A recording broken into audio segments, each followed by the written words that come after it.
नमस्कार साथियों, आप देख रहे हैं यूपी समाचार, जहां आपको मिलती है उत्तर प्रदेश की दिन भर की ताजा और बड़ी खबरें। वहीं मुख्यमंत्री योगी आदित्यनाथ ने आज 5 बड़े ऐलान भी किए हैं जो आज से ही लागू हो चुके हैं। तो खबरों का सिलसिला शुरू करने से पहले अगर आपने अभी तक हमारे यूट्यूब चैनल यूपी समाचार को सब्सक्राइब नहीं किया है और वीडियो को लाइक नहीं किया है तो फटाफट कर दीजिए ताकि आपको मिलती रहे उत्तर प्रदेश की हर बड़ी खबर सबसे पहले। आज की पहली खबर वृद्धावस्था पेंशन को लेकर योगी सरकार का बड़ा फैसला। यूपी के बुजुर्गों को अब पेंशन पाने के लिए सरकारी दफ्तरों के चक्कर काटने की परेशानी नहीं झेलनी पड़ेगी। अब फैमिली आईडी पर उपलब्ध विवरण से समाज कल्याण विभाग खुद ही पात्र बुजुर्गों की पहचान करेगा और जिस माह वे 60 वर्ष की आयु पूर्ण करेंगे उसी माह से उनकी वृद्धावस्था पेंशन स्वतः शुरू हो जाएगा। इसके लिए योगी कैबिनेट ने शुक्रवार को फैमिली आईडी एक परिवार एक पहचान प्रणाली के तहत राष्ट्रीय वृद्धावस्था पेंशन योजना में पात्र वृद्धजनों का स्वतः चिह्नीकरण करने की व्यवस्था लागू करने के प्रस्ताव को स्वीकृति दे दी है। यूपी कैबिनेट का शिक्षकों को बड़ा उपहार। बेसिक शिक्षा परिषद के प्राथमिक और उच्च प्राथमिक स्कूलों में अब जिले के अंदर ही अंतजनपदीय इंट्रा डिस्ट्रिक्ट शिक्षकों का स्थानांतरण और समायोजन शुरू होने जा रहा है। जिले 3 में यह प्रक्रिया एक विशेष समिति की निगरानी में पूरी कराई जाएगी। जिन विद्यालयों में मानक से अधिक शिक्षक हैं, वहां से शिक्षकों को उन स्कूलों में भेजा जाएगा जहां शिक्षक नहीं है या केवल एक शिक्षक है। इससे जिले में कोई भी स्कूल शून्य शिक्षक या एकल शिक्षक की स्थिति में नहीं रहेगा। हर स्कूल में कम से कम 2 शिक्षक उपलब्ध होंगे।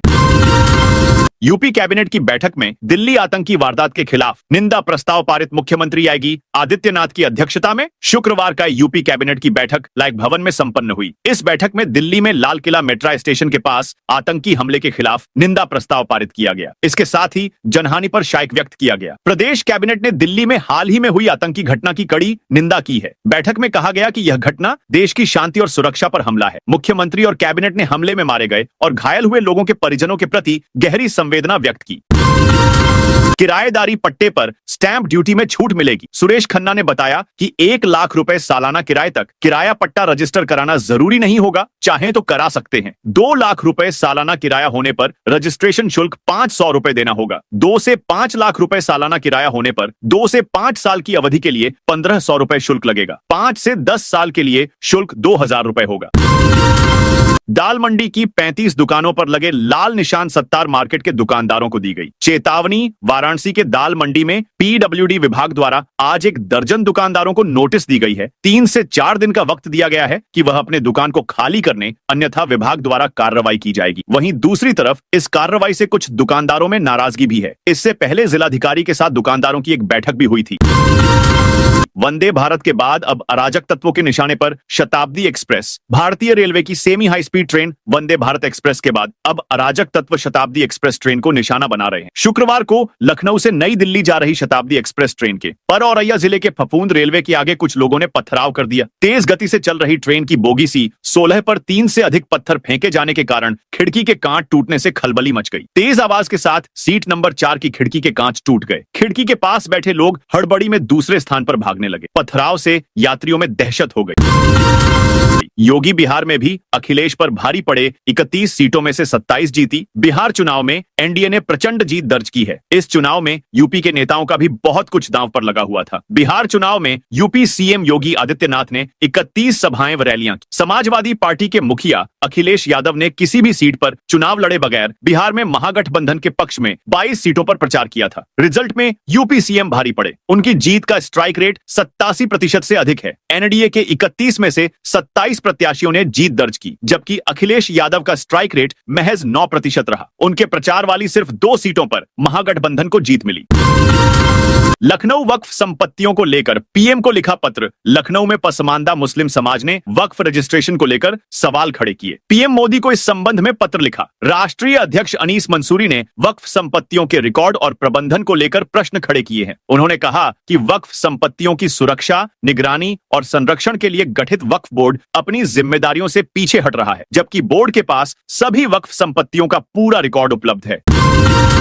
सीएम योगी सोनभद्र को 700 करोड़ की सौगात। उत्तर प्रदेश के मुख्यमंत्री योगी आदित्यनाथ भगवान बिरसा मुंडा की 150वीं जयंती के अवसर पर सोनभद्र का दौरा करेंगे। इस दौरान वे जनजातीय गौरव सम्मान दिवस कार्यक्रम में शामिल होंगे और जनजातीय समुदाय को संबोधित करेंगे। मुख्यमंत्री जिले को 700 करोड़ रुपए से अधिक की परियोजनाओं की सौगात देंगे, जिसमें कई योजनाओं का शिलान्यास और उद्घाटन शामिल है। मिर्जापुर में 32, करोड़ से बनेगी। रमई पट्टी कनौरा घाट सड़क मिर्जापुर में रमई पट्टी से कनौरा घाट और बेलवन सिंधौरा मार्ग के चौड़ीकरण व सुदृढ़ीकरण को प्रदेश सरकार ने मंजूरी दे दी है। 17.400 किलोमीटर लंबे इस मार्ग पर कुल 32 करोड़ 12 लाख रुपए खर्च होंगे। वित्तीय वर्ष 2025 से 26 के लिए पहली किस्त के रूप में 6 करोड़ 42 लाख 40 हजार रुपए जारी किए गए हैं। इस परियोजना को जिले के जनप्रतिनिधियों की लगातार मांग पर स्वीकृति मिली है। लंबे समय से जर्जर सड़कों को ठीक कराने की मांग की जा रही थी, जिसे जनहित को ध्यान में रखते हुए स्वीकार किया गया।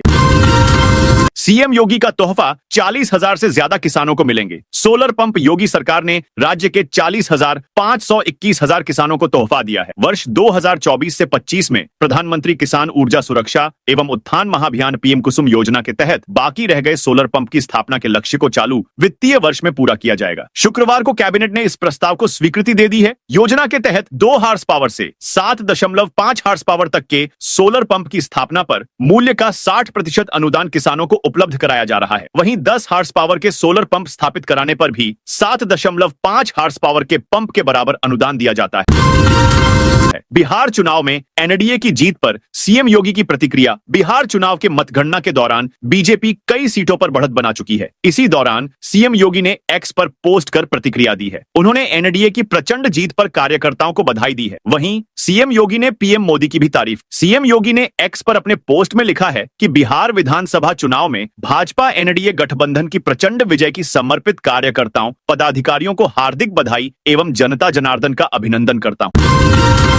अब पूरे प्रदेश में लागू होगा दुकान और वाणिज्य अधिष्ठान कानून। प्रदेश सरकार ने दुकान और वाणिज्य अधिष्ठान अधिनियम 1962 में बड़े और व्यापक संशोधन को स्वीकृति देते हुए इसे नगरीय क्षेत्रों से बढ़ाकर पूरे प्रदेश में लागू कर दिया है। अब ग्रामीण क्षेत्रों सहित राज्य के सभी जिलों के प्रतिष्ठान भी इस कानून के दायरे में आएंगे। यह अधिनियम उन प्रतिष्ठानों पर लागू होगा जिनमें 20 या उससे अधिक कर्मकार कार्यरत हैं। इससे अधिक से अधिक श्रमिक कानूनी संरक्षण के दायरे में आएंगे और उनके अधिकारों की प्रभावी सुरक्षा होगी। लॉरेंस विश्नोई गैंग के नाम से दी गई धमकी। कालिंदी विहार के रहने वाले चिकित्सक दंपति को पुणे में सस्ते में होटल दिलाने के नाम पर 1 करोड़ 21 लाख रुपए ठग लिए गए। कोल्हापुर महाराष्ट्र के रहने वाले आरोपित मिष्ठान भंडार मालिक ने 2 वर्ष पहले चिकित्सक दंपति को मोबाइल पर होटल की फोटो भेजकर अपने जाल में फंसाया। कहा कि साझेदारी में 3 करोड़ रुपए में होटल खरीद लेंगे। खाते में रकम हस्तांतरित कराने के बाद होटल का बैनामा नहीं कराया। धोखाधड़ी का शक होने पर चिकित्सक दंपति ने रकम वापस मांगी तो उन्हें लॉरेंस विश्नोई गैंग का नाम लेकर धमकाया गया। चिकित्सक रविंद्र सिंह बघेल ने ट्रांस यमुना थाने में धोखाधड़ी का मुकदमा दर्ज कराया है। यूपी के किसानों के लिए खुशखबरी। गन्ना मूल्य वृद्धि को योगी कैबिनेट ने दी स्वीकृति। किसानों को बढ़ा हुआ गन्ना मूल्य मिलने का रास्ता साफ हो गया है। मुख्यमंत्री योगी आदित्यनाथ ने 29 अक्टूबर को पेराई सत्र 2025 से 26 के लिए गन्ना के राज्य परामर्शित मूल्य एसआईपी में 30 रुपए की रिकॉर्ड वृद्धि की घोषणा की थी। इस वृद्धि से अगैती गन्ना के लिए 400 रुपए प्रति क्विंटल और सामान्य गन्ना के लिए 390 रुपए प्रति क्विंटल एसआईपी किसानों को मिलनी है, जबकि अनुपयुक्त प्रजाति के लिए 355 रुपए प्रति क्विंटल का मूल्य मिलेगा। शुक्रवार को इसके प्रस्ताव को कैबिनेट की बैठक में स्वीकृति दी गई। फर्रुखाबाद में अतिक्रमण पर चला बुलडोजर। फर्रुखाबाद में शुक्रवार को आवास विकास परिषद ने अतिक्रमण हटाओ अभियान चलाया। राम मनोहर लोहिया मूर्ति से शुरू हुए इस अभियान के दौरान पूरे इलाके में अफरा तफरी मच गई। हालांकि एक जनप्रतिनिधि के घर के पास कार्रवाई रुकने पर लोगों ने भेदभाव का आरोप लगाते हुए विरोध प्रदर्शन किया।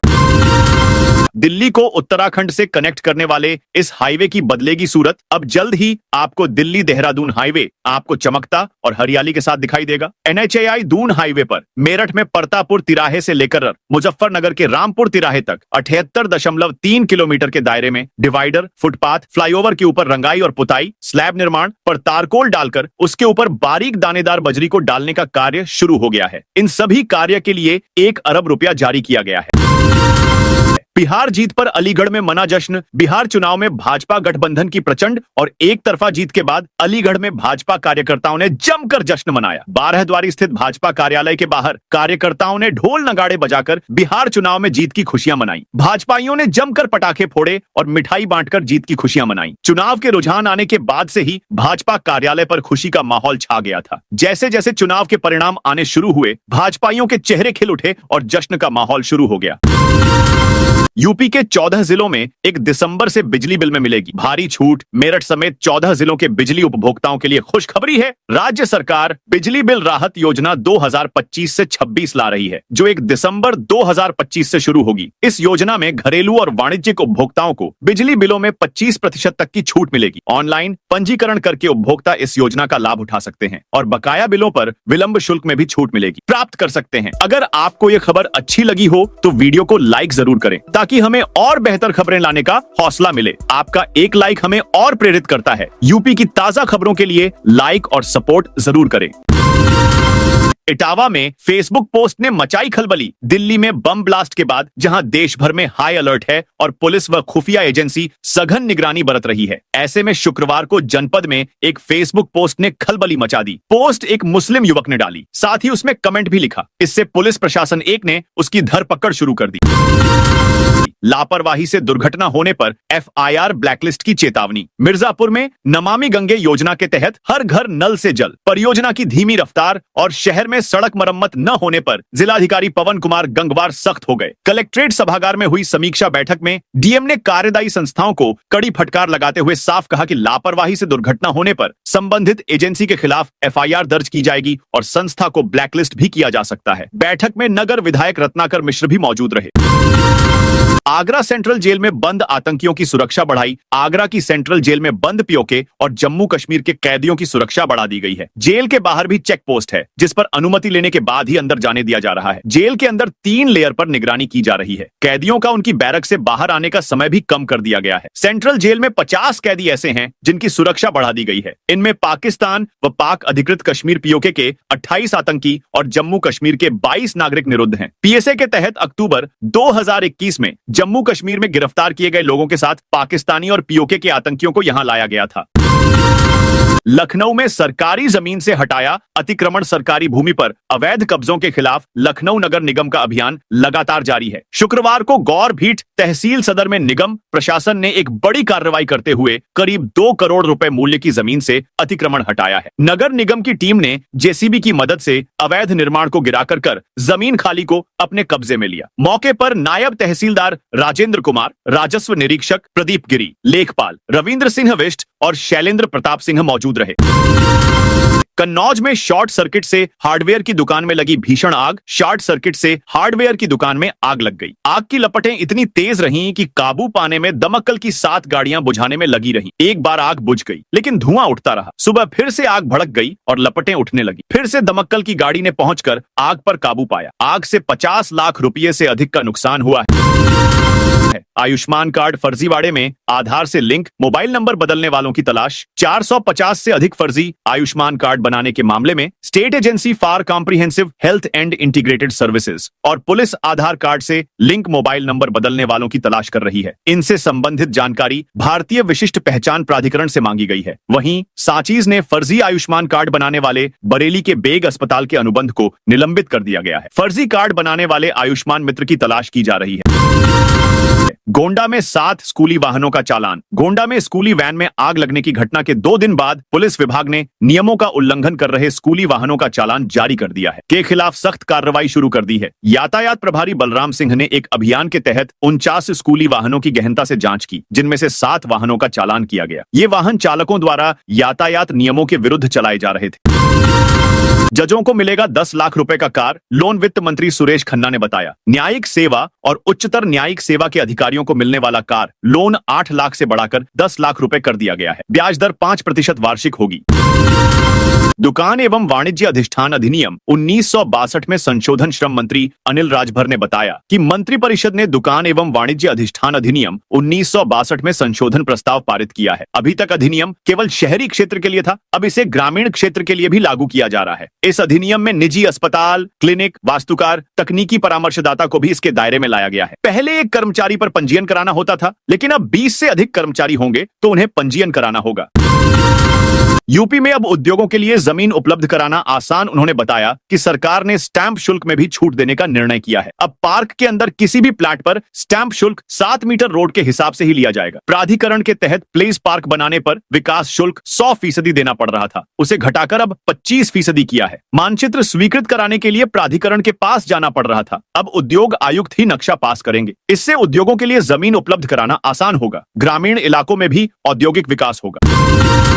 कौशांबी में पराली जलाने पर प्रशासन सख्त, 26 किसानों पर कार्रवाई। कौशांबी जिले में पराली जलाने के मामलों पर प्रशासन सख्त हो गया है। अब तक 26 किसानों पर कार्रवाई करते हुए उनसे 1 लाख रुपए का जुर्माना वसूला गया है। यह कार्रवाई जिले की तीनों तहसील क्षेत्रों में पराली जलाने की घटनाओं के बाद की गई है। उप कृषि निदेशक सत्येंद्र कुमार तिवारी ने बताया कि 7 नवंबर को 10 किसानों पर पराली जलाने के आरोप में 40,000 रुपए का जुर्माना लगाया गया था। इसके बाद 13 नवंबर को भी जिले के 16 अन्य किसानों से पराली जलाने के मामले में 60,000 रुपए वसूले गए। मथुरा जेल में बाल दिवस पर निबंध प्रतियोगिता। मथुरा जिला कारागार में बाल दिवस के अवसर पर बंदियों के लिए एक निबंध प्रतियोगिता का आयोजन किया गया। जेल अधीक्षक अंशुमन गर्ग के निर्देशन में आयोजित इस कार्यक्रम का उद्देश्य बंदियों को अपनी अभिव्यक्ति और रचनात्मकता प्रदर्शित करने का अवसर प्रदान करना था। निबंध लेखन को अभिव्यक्ति का सशक्त माध्यम मानते हुए प्रतियोगिता के लिए कई महत्वपूर्ण विषय निर्धारित किए गए थे। इनमें कारागार एक सुधारात्मक गृह, भारतीय न्याय व्यवस्था, कारागार बंदी जीवन और बाल दिवस, पंडित जवाहरलाल नेहरू शामिल थे। प्रतिभागियों को इनमें से किसी एक विषय पर निबंध लिखने का विकल्प दिया गया। अग्निवीर भर्ती में बलिया चंदौली के युवाओं ने बहाया पसीना। वाराणसी में शुक्रवार को कैंटोनमेंट के रणबांकुरे मैदान पर अग्निवीर भर्ती के 7वें दिन बलिया और चंदौली के युवाओं ने पसीना बहाया। भर्ती में 979 अभ्यर्थियों ने दमखम दिखाया। मैदान पर दौड़ और फिजिकल में महज 624 अभ्यर्थी सफल घोषित हुए। सेना की ओर से सोल्जर जीडी जनरल ड्यूटी पद के लिए कुल 1217 अभ्यर्थियों 1217 को बुलाया गया। भर्ती में शामिल होने के लिए गुरुवार की देर रात सैकड़ों अभ्यर्थी रणबांकुरे मैदान के होल्डिंग एरिया में पहुंच गए। युवाओं को टेक्निकल और क्लर्क पद के आवेदन के अलावा जीडी सोल्जर के लिए फिजिकल में शामिल किया गया। 12 जिलों के अभ्यर्थियों की दस्तावेजों की जांच और भर्ती की अगली प्रक्रिया चलती रहेगी। 174 खातों के 1 करोड़ 33 लाख रुपए का हुआ निस्तारण। आगरा में डीएफएस, वित्त मंत्रालय, भारत सरकार, आरबीआई के तत्वावधान में शिविर का आयोजन किया गया, जिसमें सभी बैंकों के समाधान स्टॉल लगाए गए। शिविर में 174 खातों के 1 करोड़ 33 लाख राशि का निस्तारण हुआ। यह अभियान 25 दिसंबर तक चलेगा। एलडीएम केनारा बैंक ऋषिकेश बनर्जी ने बताया कि शिविर में संबंधित बैंकों, एलआईसी आदि के समाधान स्टॉल लगाए गए। जागरूकता सत्र का आयोजन हुआ। सत्र में बताया गया कि अधिकांश लोग इसके बारे में जागरूक नहीं हैं। गेमिंग ऐप से ठगी करने वाले गिरोह का खुलासा। ग्रेटर नोएडा की बिसरख पुलिस ने ऑनलाइन गेमिंग ऐप के नाम पर ठगी करने वाले एक बड़े गिरोह 2023 का भंडाफोड़ किया है। पुलिस ने पति पत्नी सहित 8 आरोपियों को गिरफ्तार किया है। यह गिरोह विनबज नामक ऑनलाइन गेमिंग और बेटिंग ऐप के माध्यम से लोगों को झांसा देकर प्रतिदिन 8 से 10 लाख रुपए तक की ठगी कर रहा था। आरोपियों के कब्जे से भारी मात्रा में कूटरचित बैंक पासबुक, चेकबुक, फर्जी ATM card, pre activated SIM card, 8 laptop और 56 मोबाइल फोन सहित अन्य उपकरण बरामद किए गए हैं। कानपुर मेयर प्रमिला पांडे पहुंची प्रेमानंद महाराज के आश्रम। कानपुर की मेयर प्रमिला पांडे बुधवार को वृंदावन स्थित प्रेमानंद महाराज के आश्रम पहुंची। उन्होंने महाराज के दर्शन किए और बताया कि वह उनकी जन्मभूमि कानपुर से आई हैं। इस पर प्रेमानंद महाराज ने हंसते हुए उन्हें आशीर्वाद दिया। मेयर ने यह भी कहा कि महाराज के आशीर्वाद से ही वह दूसरी बार कानपुर की मेयर बनी है। बागपत बार एसोसिएशन में नए चेहरों की एंट्री। बागपत जिला बार एसोसिएशन बागपत की वर्ष 2025 से 26 के लिए नई कार्यकारिणी का चुनाव संपन्न हो गया है। वरिष्ठ अधिवक्ता नरेंद्र पाल शर्मा की देखरेख में 13 अक्टूबर 2025 से 7 नवंबर 2025 तक चली निर्वाचन प्रक्रिया के बाद एल्डर्स कमेटी ने परिणाम घोषित किए। घोषित परिणामों के अनुसार अधिवक्ता सुभाष सिंह तोमर को अध्यक्ष चुना गया है। वरिष्ठ उपाध्यक्ष पद पर चांदवीर सिंह राणा और कनिष्ठ उपाध्यक्ष पद पर सचिन कुमार शर्मा निर्वाचित हुए हैं। आगरा में अमोनियम नाइट्रेट फैक्ट्री में छापा की सीज। दिल्ली बम धमाके में अमोनियम नाइट्रेट का इस्तेमाल किया गया था। इसके बाद आगरा में भी पुलिस और कृषि विभाग ने एक अमोनियम नाइट्रेट बनाने वाली फैक्ट्री में छापा मारा। वहां पोटाश के 1535 बैगों को सील किया गया। डीएम अरविंद मल्लप्पा बंगाड़ी के निर्देश पर जनपद में ऐसी फैक्ट्रियों की सूची बनाई जा रही है जहां कृषि अनुदानित उर्वरक बनाए जाते हैं। बाह के कमतरी में कांच का कच्चा माल बनाने वाली फैक्ट्री में कृषि अनुदानित उर्वरक की सूचना पर जिला कृषि अधिकारी विनोद कुमार, संतोष कुमार शुक्ला, उप जिलाधिकारी बाह, गिरीश कुमार, सहायक पुलिस आयुक्त बाह ने संयुक्त छापेमारी की।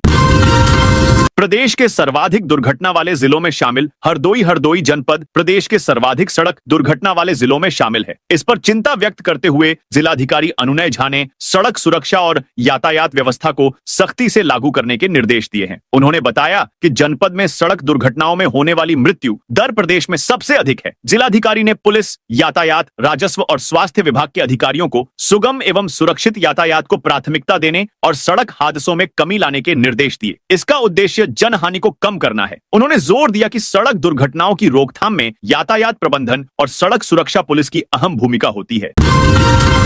देवबंद के इंस्पेक्टर बोले, हिंदू धर्म में भी आतंकवादी दिल्ली आतंकी ब्लास्ट के बीच सहारनपुर के देवबंद कोतवाली के इंस्पेक्टर नरेंद्र कुमार शर्मा ने विवादित बयान दिया है। उन्होंने कहा, आतंकवाद और आतंकवादियों का कोई धर्म नहीं होता। उदाहरण देते हुए कहा, नक्सली हिंदू धर्म से हैं, बहुत से आतंकवादी नेवी और आर्मी में पकड़े गए, बहुत से हिंदू आतंकवादी पंजाब में भी पकड़े गए। यह सोच गलत है कि मुसलमान ही आतंकवादी होता है। इंस्पेक्टर नरेंद्र कुमार ने यह बयान दिल्ली ब्लास्ट के दूसरे दिन मंगलवार को एक बातचीत के दौरान दिया। गुरुवार को उनका वीडियो वायरल होने के बाद एसएसपी आशीष तिवारी ने लाइन हाजिर कर दिया। कार्रवाई के बाद इंस्पेक्टर ने सफाई दी, कहा, मेरी मंशा किसी को ठेस पहुंचाने की नहीं थी। आधी अधूरी वीडियो वायरल की गई है। धीरेन्द्र शास्त्री बोले, भारत में राम नाम और वंदे मातरम से दिक्कत है तो लाहौर का टिकट कटवा लें, बागेश्वर धाम पीठाधीश्वर। धीरेन्द्र शास्त्री ने कहा है कि जिनको राम के नाम से वंदे मातरम तथा जय श्री राम के नाम बोलने से दिक्कत है, वे लोग लाहौर का टिकट कटवा लें। अगर पैसा भी ना हो तो हम कर्ज लेकर अपने पैसे से टिकट करवाएंगे। बागेश्वर धाम पीठाधीश्वर धीरेन्द्र कृष्ण शास्त्री के निर्देशन में निकाली जा रही सनातन हिंदू एकता पद यात्रा शुक्रवार को अनाज मंडी परिसर से प्रारंभ हुई। प्रातः वंदे मातरम हुआ, उसके पश्चात हनुमान चालीस का गायन हुआ। बिहार चुनाव पर अखिलेश बोले, भाजपा दल नहीं छल है। बिहार चुनाव में एनडीए गठबंधन प्रचंड जीत की ओर बढ़ रहा है। चुनावी नतीजे अब साफ होने लगे हैं। 243 सीटों के रुझान में एनडीए क्लीन स्वीप करती दिख रही है। इस बीच यूपी में भाजपा और उसके सहयोगी दल फूले नहीं समा रहे। एनडीए गठबंधन इस विजय को विकास की जीत बता रहा है। वहीं अखिलेश ने विपक्ष की हार के लिए एसआईआर को जिम्मेदार ठहराया।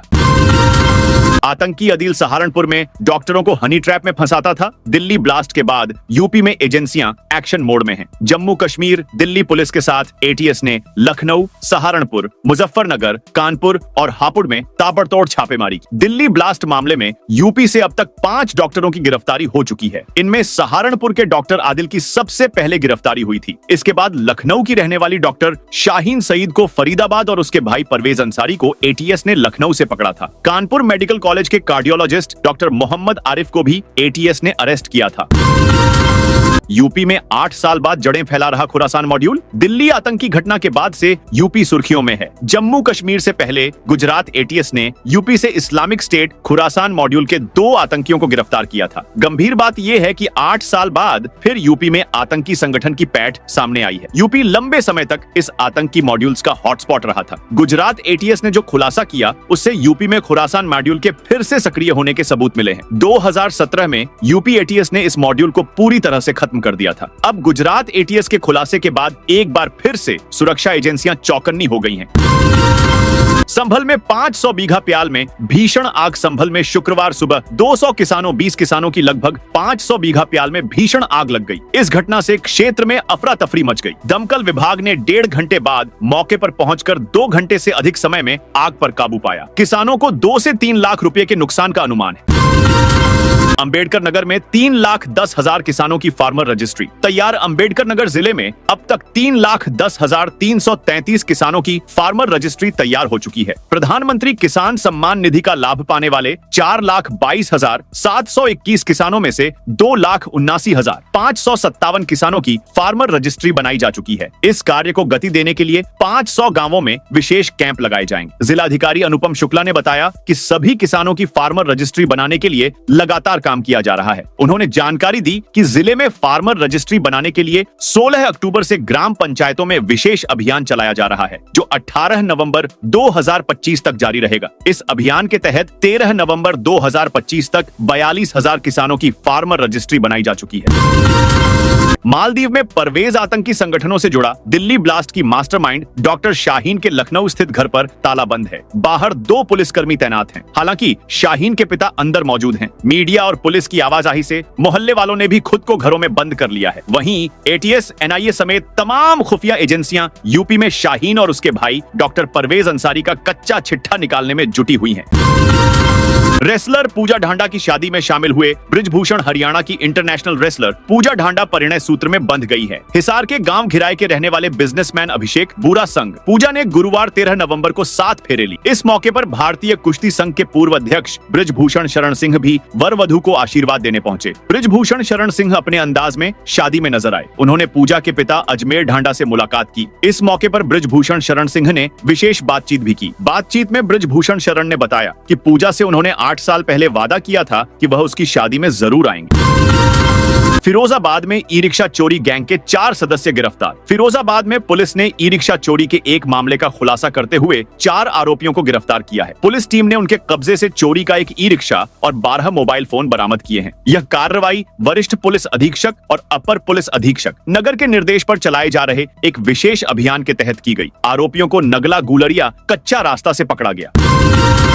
अब आगरा में विराजेंगे अयोध्या के रामलला तराशने वाले अरुण योगीराज के राम। अयोध्या के राम मंदिर में विराजमान बाल स्वरूप रामलला की दिव्य मूर्ति को तराशने वाले मूर्तिकार अरुण योगीराज की कलाकृति अब आगरा के भक्तों को भी दर्शन देगी। एतमादपुर के गांव नवलपुर में मंदिर श्री ठाकुर जी महाराज के प्रांगण में नवनिर्मित भवन में भगवान श्री राम की मूर्ति स्थापना को लेकर काशी के आचार्य 3 दिवसीय प्राण प्रतिष्ठा कार्यक्रम का आयोजन कर रहे हैं। शनिवार को एकादशी के दिन भगवान श्री राम सभी को दर्शन देंगे। संभल में किराना व्यापारी के घर दुकान पर जीएसटी का छापा। संभल के एक किराना व्यापारी के घर और दुकान पर जीएसटी विभाग की 15 घंटे चली छापेमारी शुक्रवार सुबह समाप्त हो गई। इस दौरान विभाग ने स्टॉक में 27 लाख रुपए का माल कम पाया और व्यापारी से 4,84,000 रुपए का टैक्स जमा कराया। यह कार्रवाई गुरुवार शाम 7 बजे शुरू हुई थी, जिसमें 3 गाड़ियों में सवार होकर 6 सदस्यीय जीएसटी टीम पहुंची थी। टीम ने संभल जनपद की तहसील गुन्नौर के थाना बबराला कस्बा क्षेत्र स्थित रेलवे स्टेशन रोड निवासी किराना व्यापारी राकेश कुमार के प्रतिष्ठान पर छापा मारा था। तो दोस्तों, यह थी आज उत्तर प्रदेश के सभी जिलों की दिन भर की ताजा और बड़ी खबरें।